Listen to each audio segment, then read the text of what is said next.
Hello, I'm Paul Orselli, and I'm really happy to be here today with Clifford Wagner. So, Clifford, what's just one thing you want to share with people about exhibits? I use all the time in building things, designing exhibits, the concept of things take the path of least resistance. So I'm going to give you a few examples here and that will hopefully relate and be useful. So the first things take the path of the least path of the path of least resistance all the time. So the a thunderbolt striking the Empire State Building. Uh, it's because that's the shortest path to the ground is through the spire of that. I'm always using whenever I drill a hole. If I want to get a hole in the precise spot, I can use. I'll put a dimple in my piece of wood, and that dimple gives me a very precise location. That hole was accurate.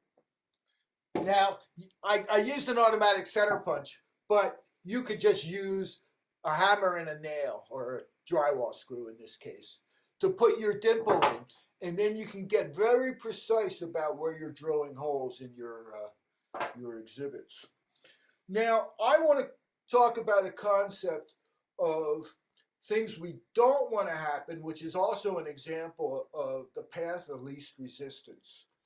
And in exhibits, we often make plexiglass boxes, and we put holes in them, put a door in, but if the corner of the hole we cut out is a sharp 90-degree, it's a problem. And here's why. So, potato chip bags. I'm really going to grab this one. And I can't get it to tear. But if I put very precisely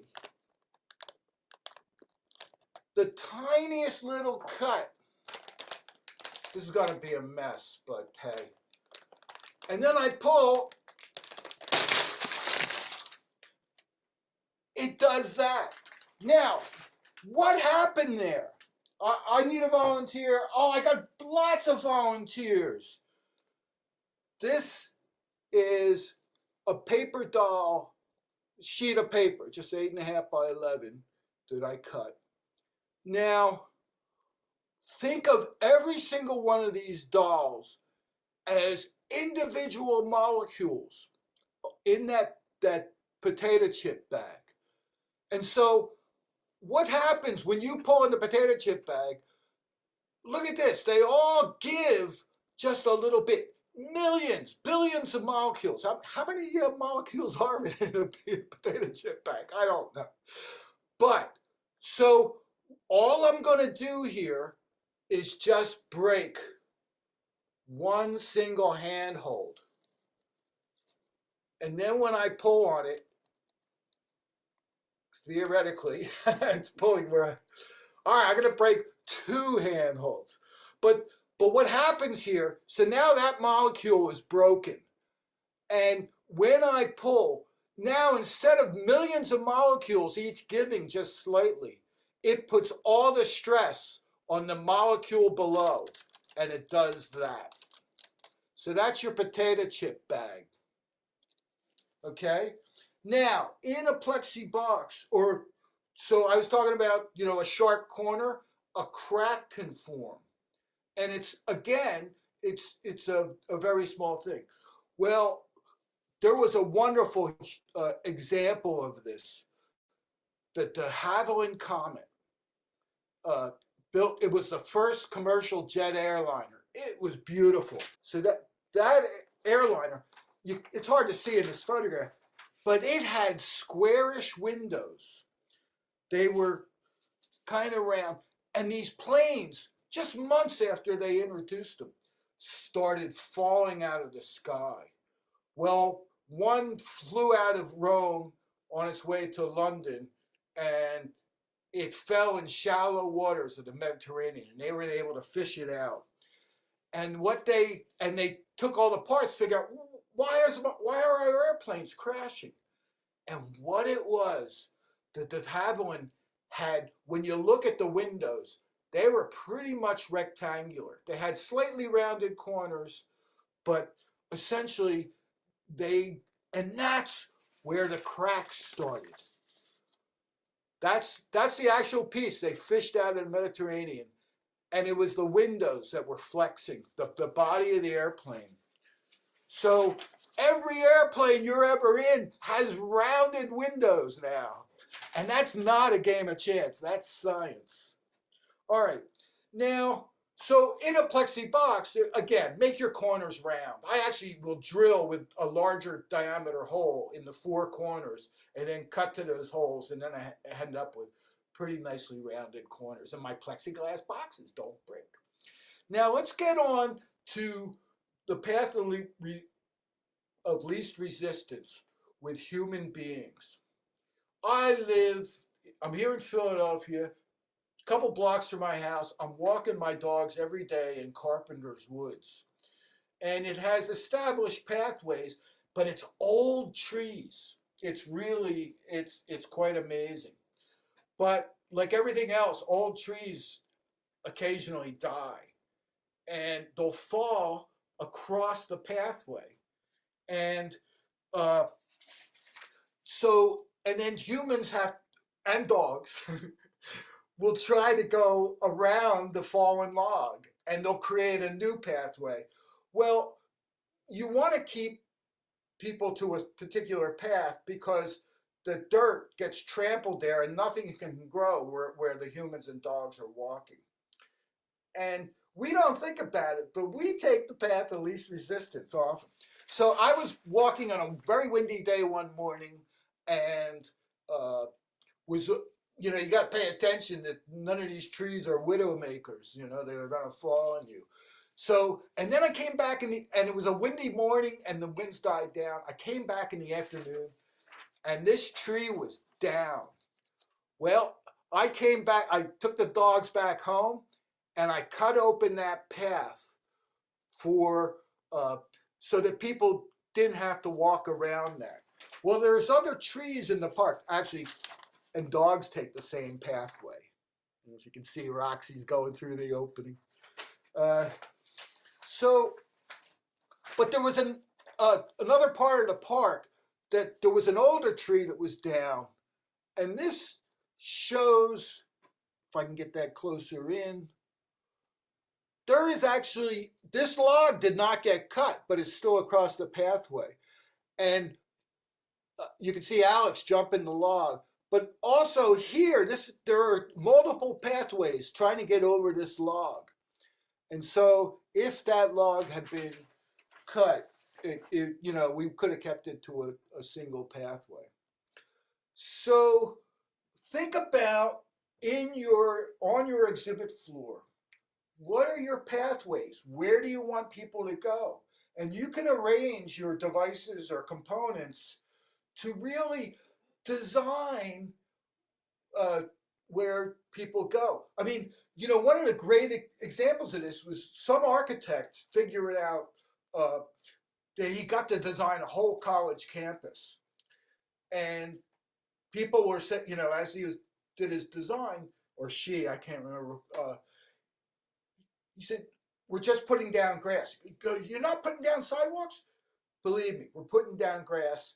And what immediately became apparent after 2 weeks of students walking it is all the desire lines. And he said, now pave where the natural pathways are. But we don't have to make this a game of chance in our exhibits. We can really think about that. Now, there is an even more important path of least resistance for all of our museums. And that is what gets us in the front door. Now, Philadelphia, we have a higher poverty rate than most cities. We are like 20%. And I guarantee you that that 20% cannot afford to get into the front door of the Franklin Institute. Now, I worked 11 years there. I totally lucked out. I got a degree in design. I did a couple years of custom furniture, and it was hand to mouth woodworking. I'd finish a piece and delivered it, and I was like, oh, I get to eat again. So, but 2 years of that, and I entered a classified ad to be the cabinet maker at the Franklin Institute, got the job, and what a difference. So I could make the most beautiful piece of furniture, and somebody would buy it, and I'd be lucky if 20 people a year got to see what I made. But what we do in the museums, I can guarantee you that my Contraptions A to Z exhibit, over its lifetime, had close to 2 million people that saw my work.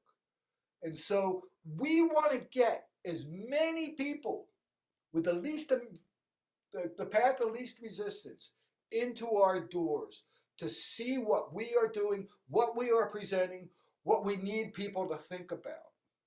Okay? So that's that. Actually, I'm going to leave you with one more example, and that is, Tesla really was smart about a whole lot of things. But I actually think one of the smartest things is all the charging stations for the Teslas. Now, I really hope he opens them up to other people. But I have a Chevy Bolt, an all-electric car. I love being able to drive this guilt-free with me not causing global warming. But there are not quite you have to use your apps and carefully design your trips so that you know where the charging stations are. For the path of least resistance, we need a lot more charging stations, and we need this pronto so that people embrace the electric cars that are going to make it so that we're not flooding the oceans and losing the shorelines for thousands of generations of humans that come after us. Everybody, make your next car purchase, make that your last gas car that you have ever bought, the one you have now. Well, So, we certainly covered a wide from the path of least resistance. We certainly covered a wide territory. So thank you, Clifford. I will include links to you and your work and references in the description below since we're on YouTube. And I thank you again for sharing just one thing about well, exhibits. I love helping my fellow human beings, you know? So when we're old and looking back at our lives, what are you going to want to say that you did? Well, I guarantee you at that time, the most satisfactory answer is going to be some version of I helped. And what I love about museums, we are here to help. All right. All right. Thanks, Clifford.